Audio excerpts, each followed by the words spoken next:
Hi, everybody. Thanks for coming. Happy early holidays.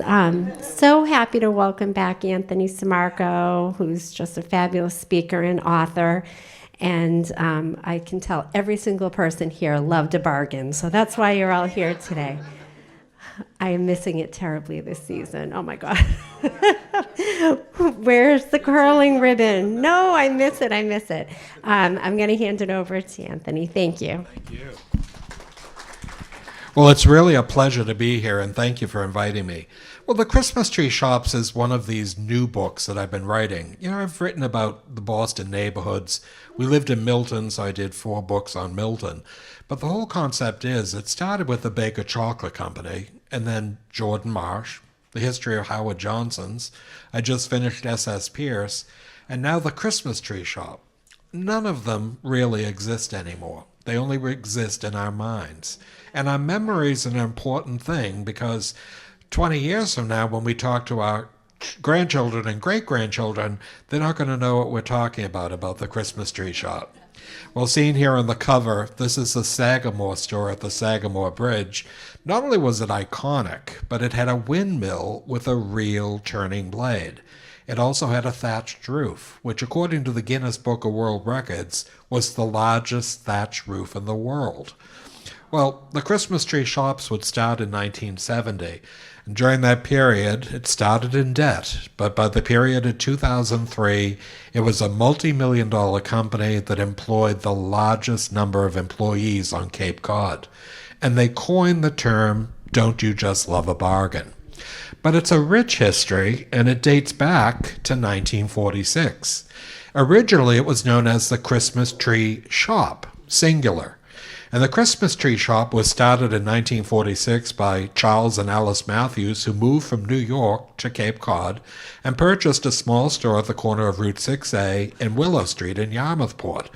And the property included 2 smaller shops, the Wayside Shop run by Catherine Gorley and Lavinia's Window run by Gladys Beasley. And both shops were considered antique and curiosity shops. Well, the Christmas Tree Shop offered Christmas-themed items such as decorations, ornaments, and small gifts.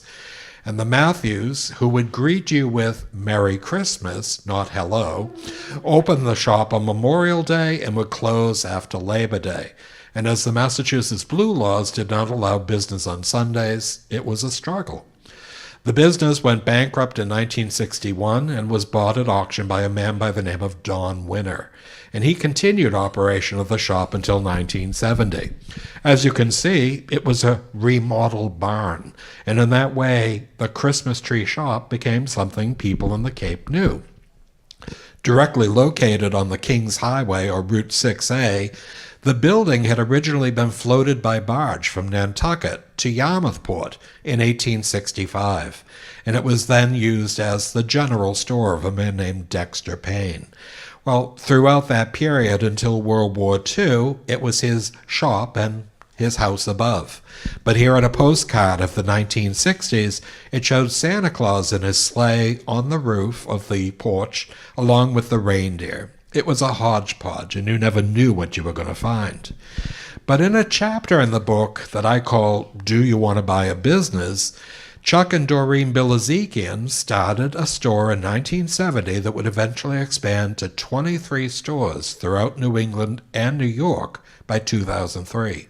The Christmas Tree Shops, plural, expanded in areas that not only had a large population, but where many people were already aware and shopped at them on Cape Cod. Maybe you remember when you checked out, they would ask your zip code.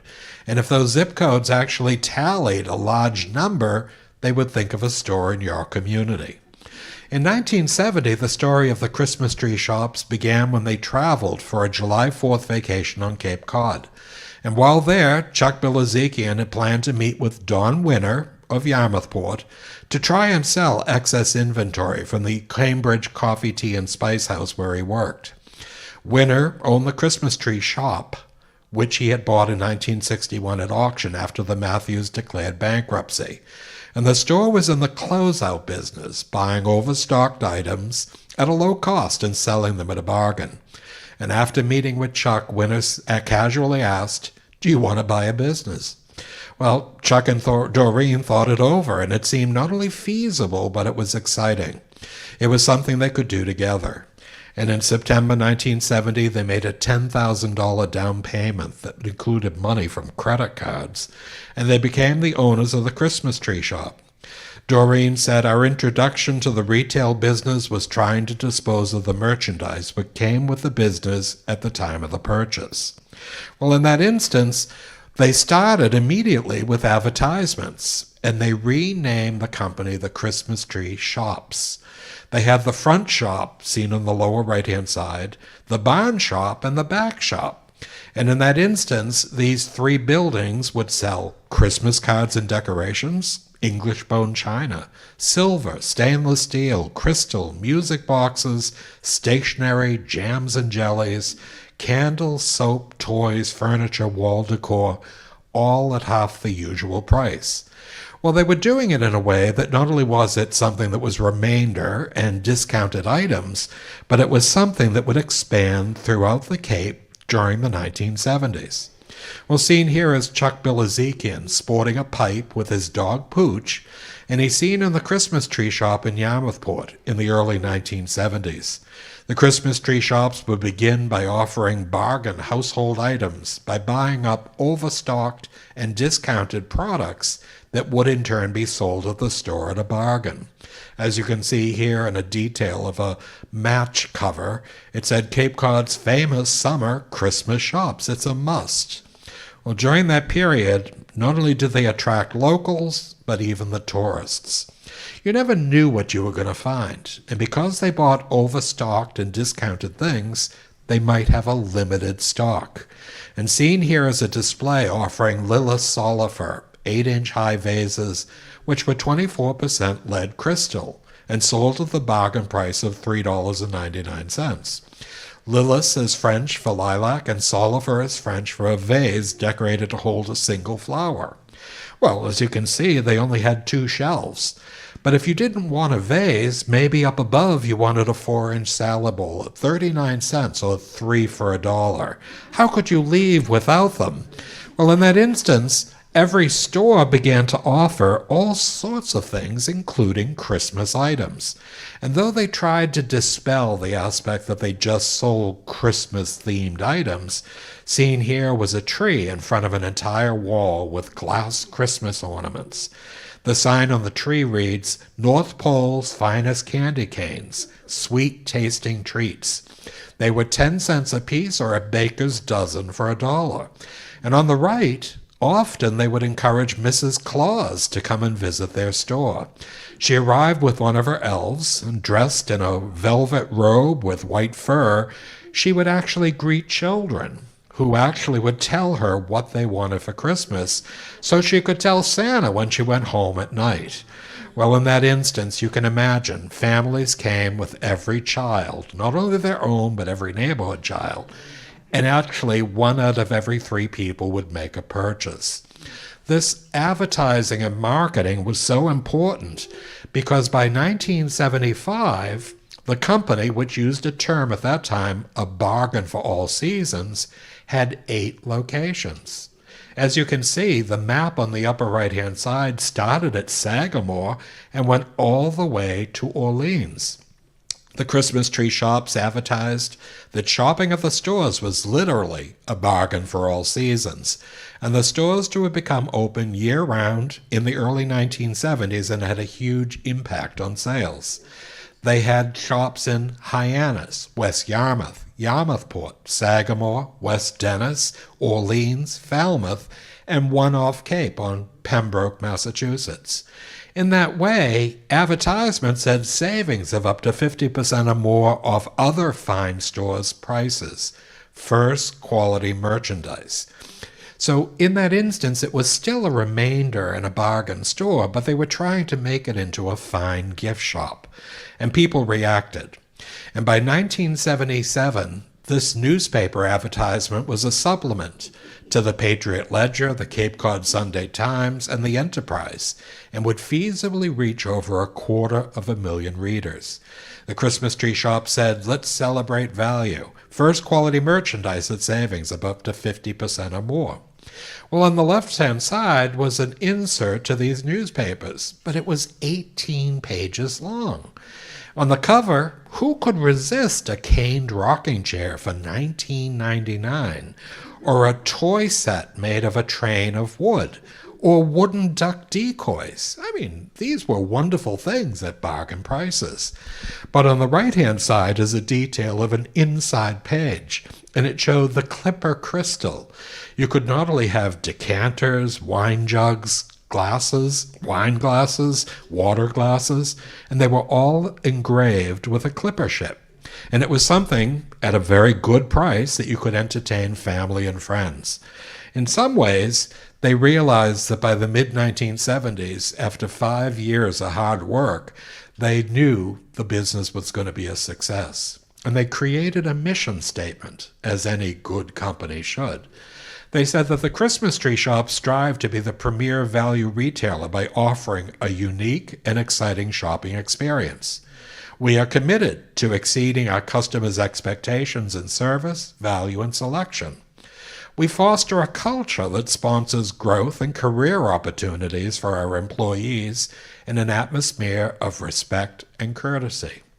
And Christmas Tree Shop's foundation for success is based on retailing excellence and sound fiscal policy. Well, not only did the Bilezikians live by this mission statement, the store managers, the buyers, the stockers, and even the cash register people would all realize that this was something that included them. Well, as I said, it was a variety of people, and they even had truck drivers. And seen here, standing outside the warehouse, which was located in Hyannis, they were in front of the Christmas Tree Shop delivery truck. They bought this in 1972 from the old William Filene & Son Company in Boston for the huge price of $250. It served for over 13 years, and it would take merchandise from the warehouse to whichever store had ordered the things. So if you went to Orleans, you might see that Clipper ship crystal, but it may not be in Sagamore. And in that way, people realized that these men were instrumental in making the distribution work. But they had employees in a lot of ways that they would train, not only in the vibe and the ilk of the company, but they would have people called the flying squad. And this is a photograph, and they actually are getting their wings. Those are actual angels' wings. Well, the flying squad would travel to help with stocking a new store that was to open. They would also help any store that had an approaching advertisement shoot, or if a store was planning a large floor plan or floor plan change. And they could ask if the flying squad could come and help. Well, Joyce Adams, a member of the flying squad, said that the squad offered a chance of moving up with the company, traveling to different stores, meeting new people, learning new skills, being involved from the beginning on a new venture for Christmas Tree Shops. Well, I call it the Christmas Tree Shop MBA program. It was a great way to indoctrinate people to become eventually store managers or buyers. And in this way, by giving them the responsibility, they would either sink or swim, but they did have support. And we also saw that everyone would wear a smock. Do you remember the different colors? Well, they had a blue smock, a green smock, and a red smock. And they add actual individual things that each smock actually did.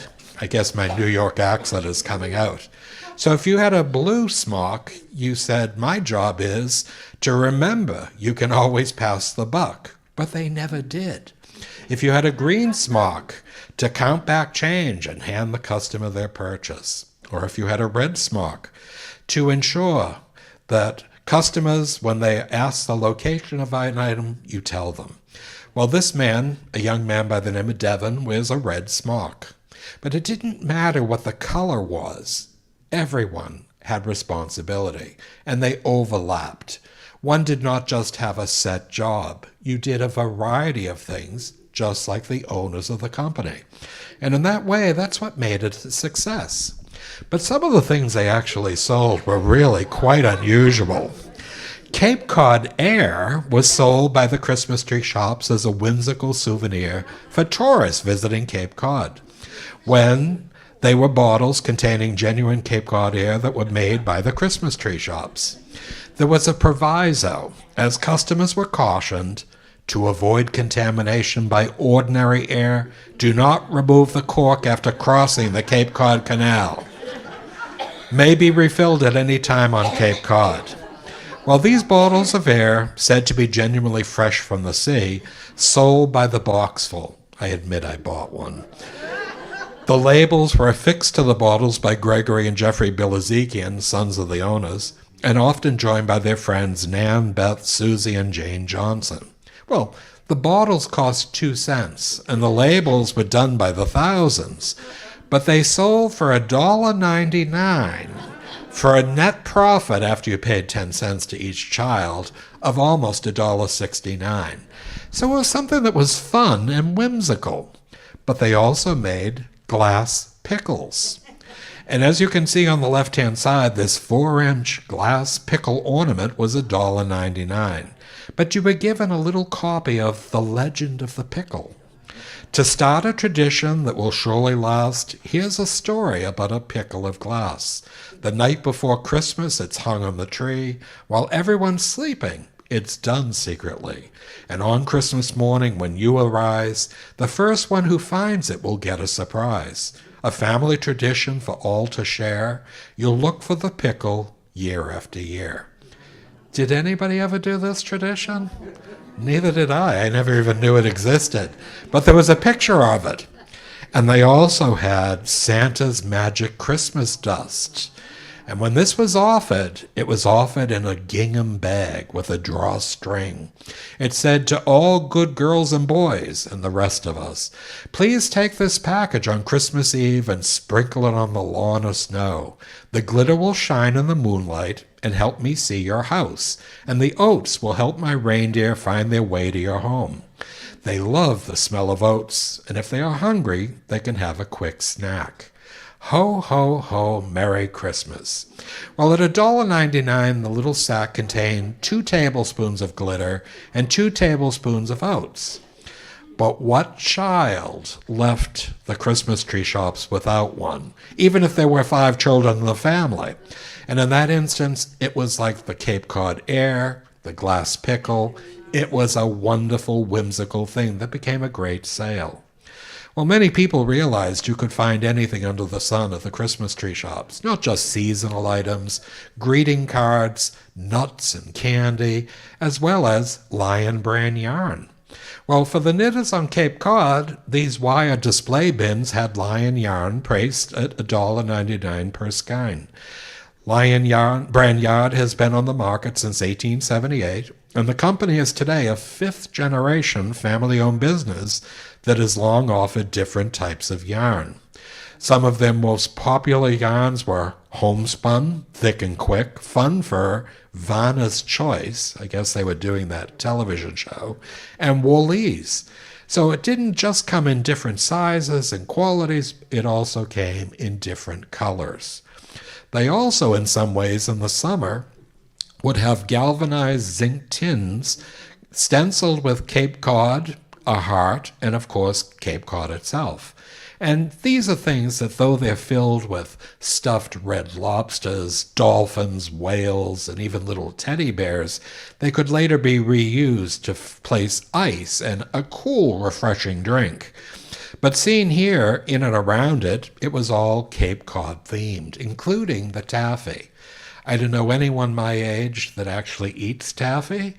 I didn't want to lose a filling, let alone a tooth, but it was the perfect gift to bring home to family and friends after a visit to Cape Cod.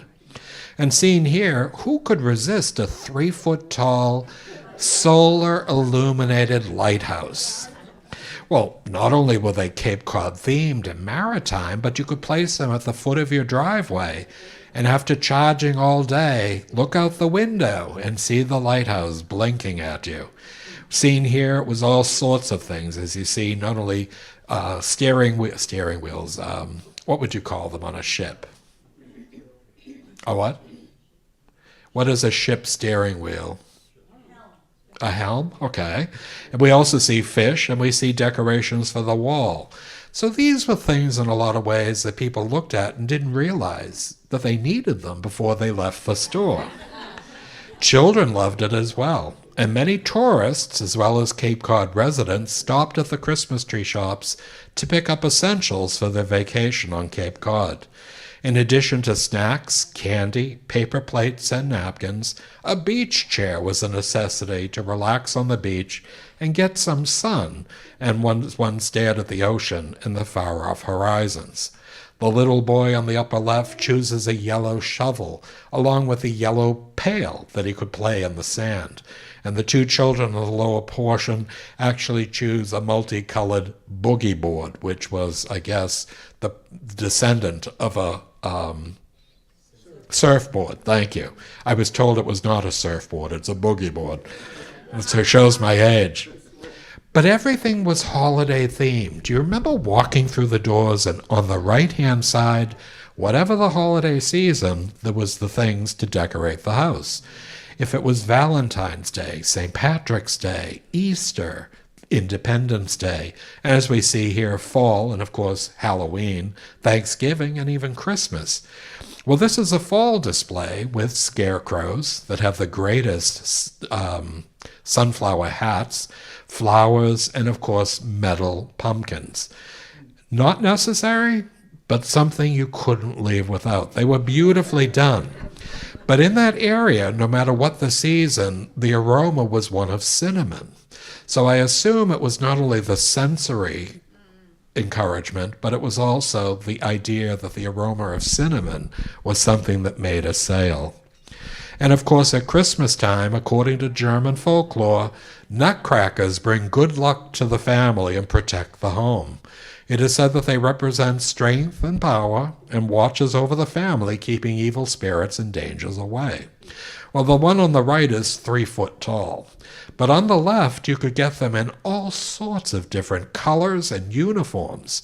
But of course, these were decorative, because when I bought my nutcracker, I thought it would crack nuts. But I broke the nutcracker. So in a lot of ways, they did actually look good. But this button was distributed to customers by the Christmas tree shops and boldly proclaims the slogan, "Don't you just love a bargain?" This catchy slogan was used in newspaper flyers, as well as a jingle on radio and television commercials.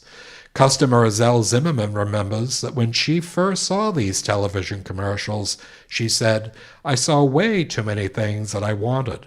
I would definitely come out of the store broke." Well, in the mid-1990s, Christmas tree shops introduced a series of commercials in which the chain's customers were recorded showcasing the items they purchased. Paired with the soon-to-be famous jingle, "Don't you just love a bargain?" the jingle still resonates with many of us. Well, in a lot of ways, by the period of the 1980s, these signs were erected over the doorway of every single shop. And when Chuck and Doreen Bilezikian started the Christmas tree shops in 1970, they could never have imagined that the company would grow to 23 stores by 2003. Their hard work, strong drive, mutual support, and business acumen were vital to the company's success, but they also realized that their employees were an important part of the continued growth of the company. The adage, "What will you find?" was apt, as shoppers would, without fail, find items that they never thought they needed before stepping through the door, but could not leave without. While many of the stores were really quite unique, early on in the 1970s, they bought various stores, but they were already extant. And by 1975, they bought a piece of land at the corner of Route 28 and Camp Street in Hyannis. This was adjacent to the railroad yards that connected Hyannis to South Station in Boston. And they built a new building that they built to design in such a way that it looked like a railroad depot. It even had a waiting piazza and a little projecting tower. It was attractive, but surprisingly, they bought railroad cars to place behind it. And seen here are the sons, Jeffrey and Gregory Bilezikian, who pose on car 2639 wearing their railroad conductor caps. In November 1975, Chuck bought 4 railroad cars, formerly owned by the New Haven Line, which had declared bankruptcy. And during the sale, Chuck insisted that he and his sons should be allowed to ride the train from Middleborough to Hyannis, where he placed them on his property. And this became the backbone of the new Christmas Tree Shops location, part of Christmas Crossing, which opened in 1977. This is a building that was built specially. And Chuck said, I want to make these individual and unique, because people are attracted not just to the merchandise, but also the store. They bought the old A&P Market in Falmouth, and they completely remodeled it with these banks of windows with copper awnings directly above. And if you notice, it has the biggest and thickest cornice of any building on Cape Cod. But this was a place, just like Yarmouthport, but 26 miles away, that also had the wonderful augment of the Christmas Tree Shop articles that would actually be sold. And here at Orleans, they decided to build a new structure that looked like a sea captain's house. Well, this was built at the junction of Route 28 and 6A. This was the location of the original Howard Johnson restaurant franchise opened in 1935. And the original house of the Sprague family that had the franchise was demolished to make way for the house. Well, Chuck and Doreen are seen in front, and by this point, with all of these different places attracting different types of people, they would actually model their new places as something that was a great attraction. Here at the Holyoke Mall in Holyoke, Massachusetts, they would enter through the doors and see a huge mural on the history of Holyoke. But on the right-hand side was a balloon with a little man standing in a wicker basket. It looked fun, but it ascended every 15 minutes.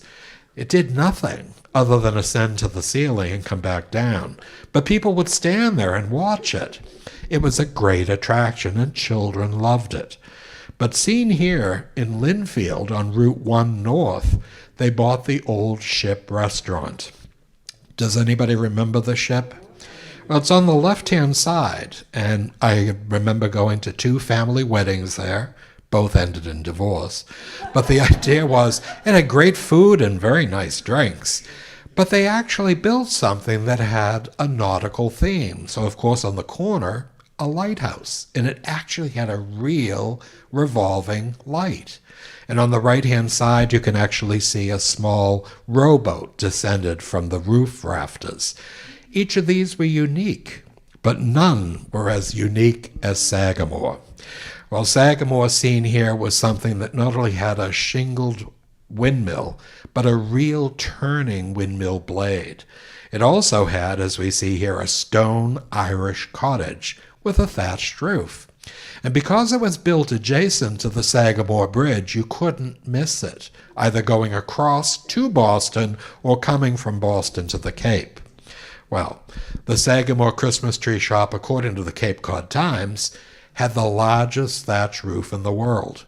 Plymouth Plantation had referred Chuck and Doreen to Irish thatchers and the source of the thatch.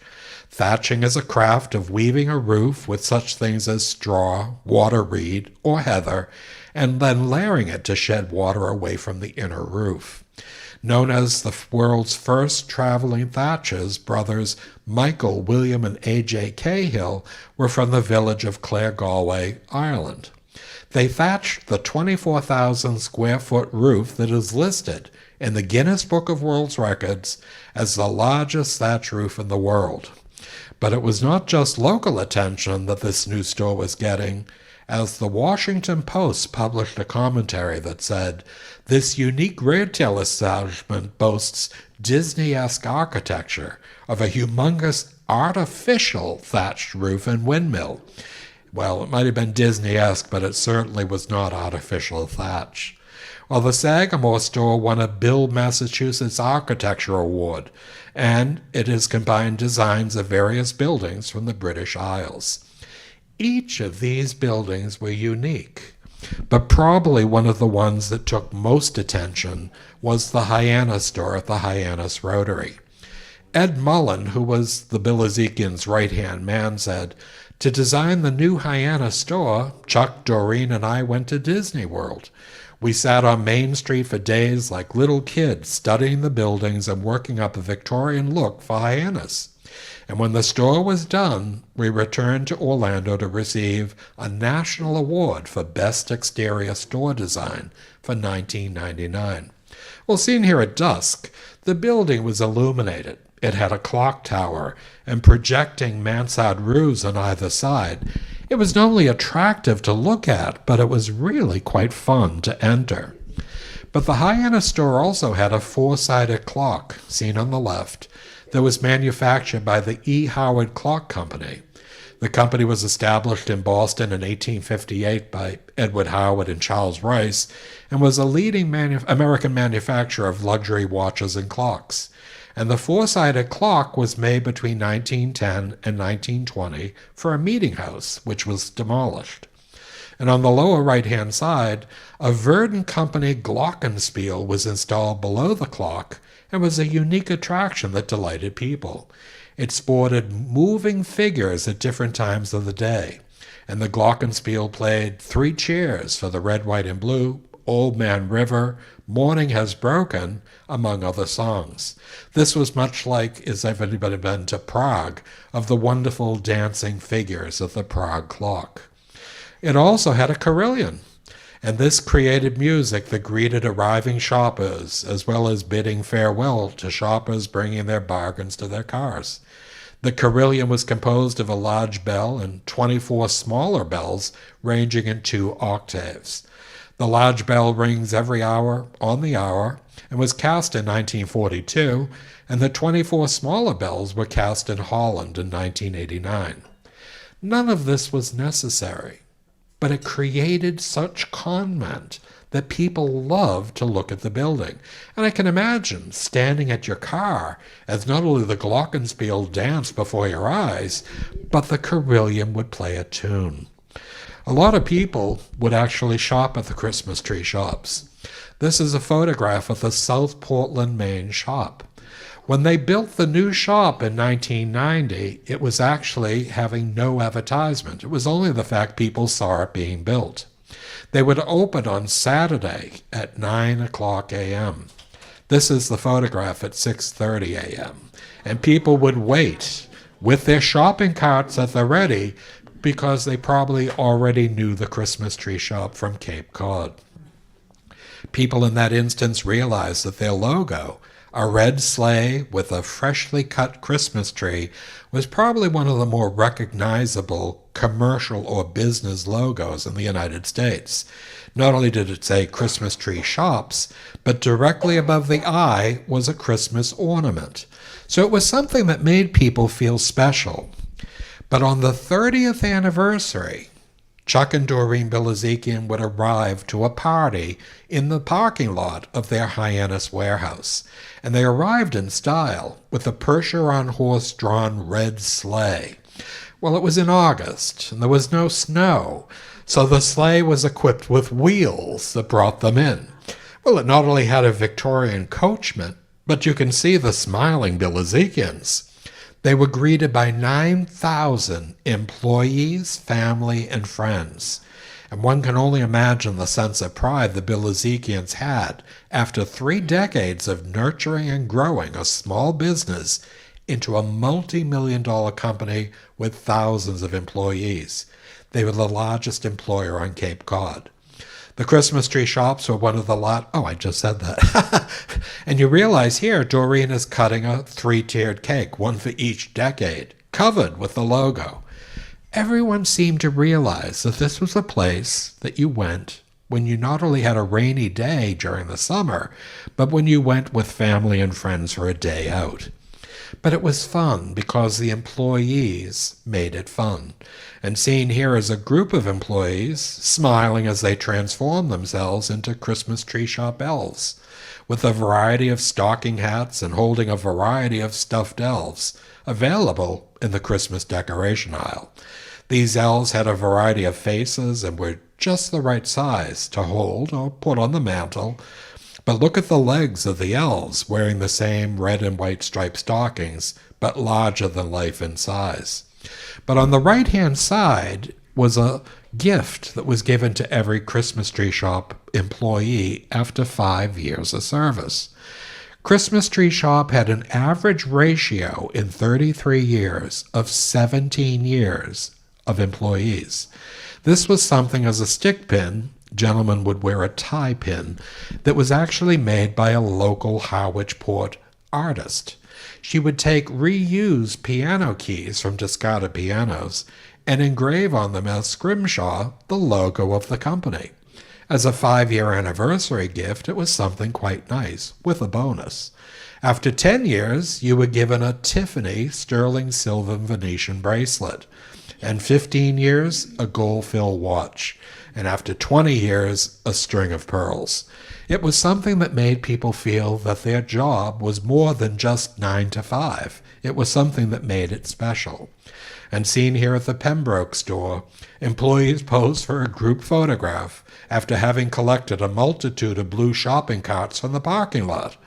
Obviously, it was a necessary chore, but they arranged the shopping carts in such a creative way with the large company logo seen in the background. People seemed to enjoy working there, and it was a success. And even here, though they dressed as elves, one employee dressed as Santa Claus. He helps by actually checking people out at the register, but you knew where Santa was because if you look at his wrists, they're sleigh bells, so they jingled every time he moved his hands. Well, in a lot of ways, this decal, which was designed by Doreen, was never used.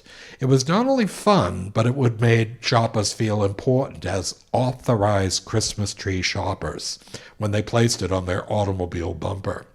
Many people came to the Christmas tree shops on a regular basis, often with family and friends, on a day out exploring the aisles of the store, never knowing what one might find.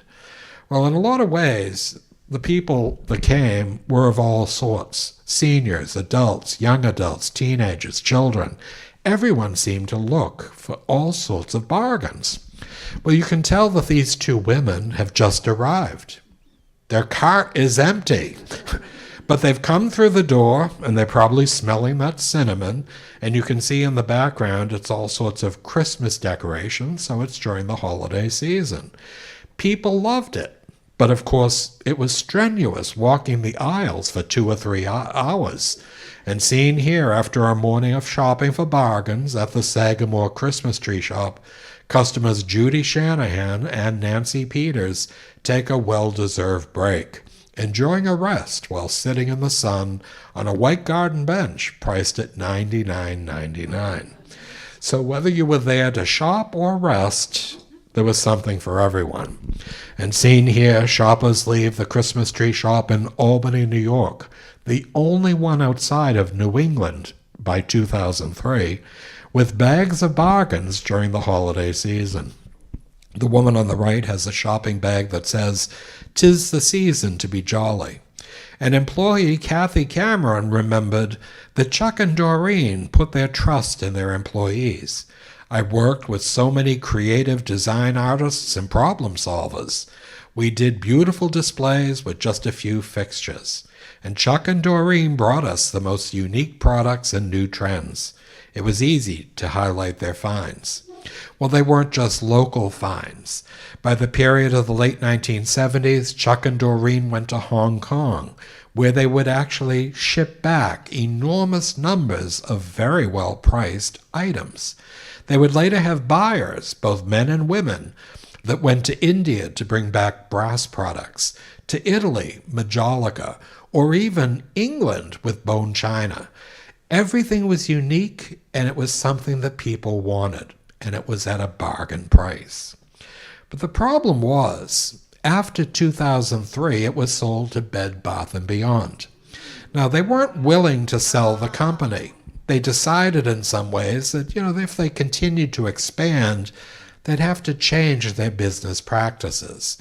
So Bed Bath & Beyond had approached them, and they actually discussed it, and the company was sold for $200 million. But the Bilezikians each had to stay 3 years to ensure a smooth transition, especially since many employees with a 17-year ratio of employment might leave and seek a new job.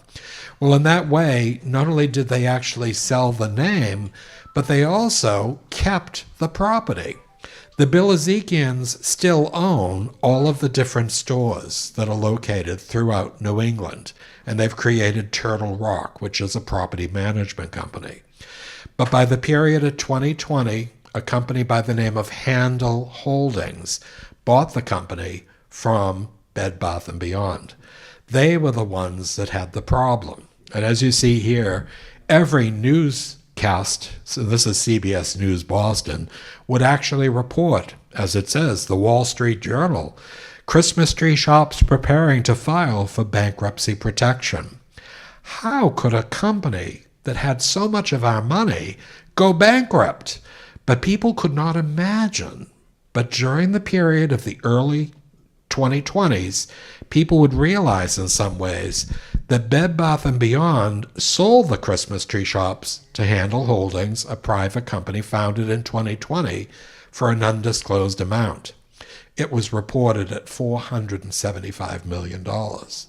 In November 2021, the company quickly opened up 19 pop-up holiday-themed stores across the United States, and these stores remained open through January of 2022. These pop-up themed stores didn't have the wonderful sightings of these different stores, and as a pop-up, they only had limited merchandise. It was also during the pandemic, and sales were down. However, there seemed to be a problem, as some stores were reported as to be underproducing and were not as profitable as they had once been. Reuters reported that United States bankruptcy judge Thomas Horan had converted the company's bankruptcy, Chapter 11, to Chapter 7 liquidation, and Horan ordered a court-appointed trustee to oversee the process to ensure that employees were paid for hours worked during the recent going-out-of-business sale. And during the hearing, a lawyer for the Christmas tree shop said store closing sales fell $14 million short of revenue projections. The thing with Chapter 7 liquidations meant they could sell everything, product, merchandise, and even the fixtures in the buildings, to pay off debt, which was to the tune of $45 million. And because it was during the period of the pandemic, they could not refinance the debt. No one would come forward, and the company declared bankruptcy. In the last chapter of this book, I call it a lament for the Christmas tree shops. And on the left-hand side, you can see signs. All sales are final, no returns. Last days, today is the final sale. But of course, there's a handwritten sign that says, to our loyal customers, don't cry because it's over, smile because it happened. It was something very personal, and many people had worked there and knew not only the fact that the company closing was somewhat lamentable for us, but for them as well. Well, on August 12th of 2023, the Christmas tree shops were closed after massive liquidation sales.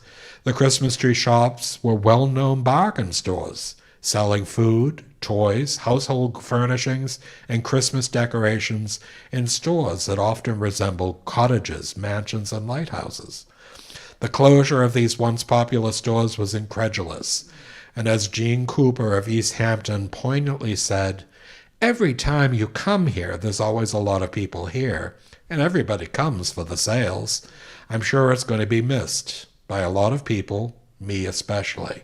It was the end of an era for the Christmas tree shops.